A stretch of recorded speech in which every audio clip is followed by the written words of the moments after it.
Hoy veremos las propiedades características de la materia: temperatura de ebullición, temperatura de fusión y solubilidad.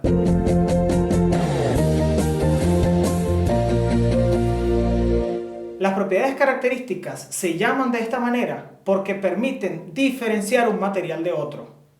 Es decir, si conocemos su valor, podemos decir qué tipo de material es al que se refiere. Por ejemplo, si decimos, tiene una temperatura de ebullición de 100 grados centígrados, ¿qué sustancia te imaginas? El agua. La temperatura de fusión la podemos definir como la temperatura necesaria para que un sólido se transforme en un líquido. Como ejemplo, tenemos la fusión de la cera de vela.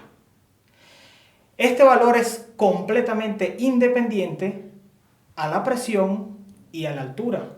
Esto es porque estamos hablando de sustancias sólidas y sustancias líquidas, donde las partículas están muy cerca unas de las otras. Cuando hablamos de temperatura de ebullición, decimos que es la temperatura a la cual un líquido se transforma en un gas. Sin embargo, hay que considerar algo importante, y esto es que como estás transformándose un líquido en un gas, los valores de presión y de altura modifican el resultado. Por ejemplo, si medimos la temperatura de ebullición del agua a nivel del mar, está reportado que es de 100 grados centígrados. Cuando medimos la misma temperatura de ebullición en una zona más alta, montañosa, se observa que la temperatura de ebullición disminuye aproximadamente a 96 grados. ¿A qué se debe esto? Mientras mayor sea la altura a la que se mida el proceso de ebullición, menor va a ser la presión que ejerce la atmósfera sobre ese líquido y por lo tanto la temperatura que hay que aplicar para que ese líquido se transforme en un gas es menor. Solubilidad.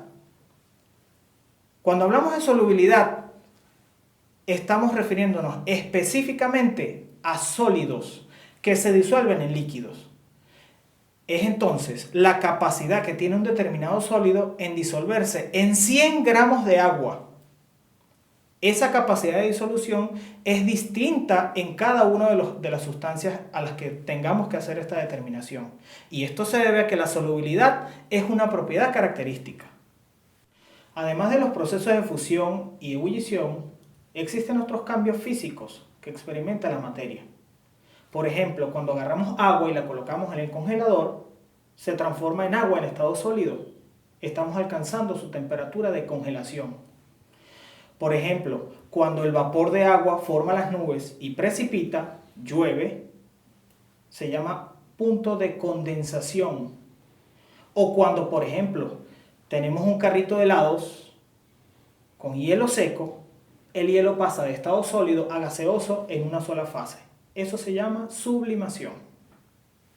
¿Por qué el hielo flota en el agua? ¿Se trata de que el hielo es una sustancia distinta al agua? No. El hielo es agua en estado sólido. ¿Pero por qué flota? Esto se debe a que el hielo tiene menor densidad que el agua, aunque sea la misma sustancia. Entonces, definimos densidad como la relación entre la masa y el volumen que ocupa un determinado objeto. Dependiendo del estado de agregación donde se encuentre, sea sólido, líquido o gas, aunque sea la misma sustancia, puede experimentar densidades distintas. ¿Qué aprendimos la clase de hoy? Que las propiedades características son las que permiten diferenciar un material de otro.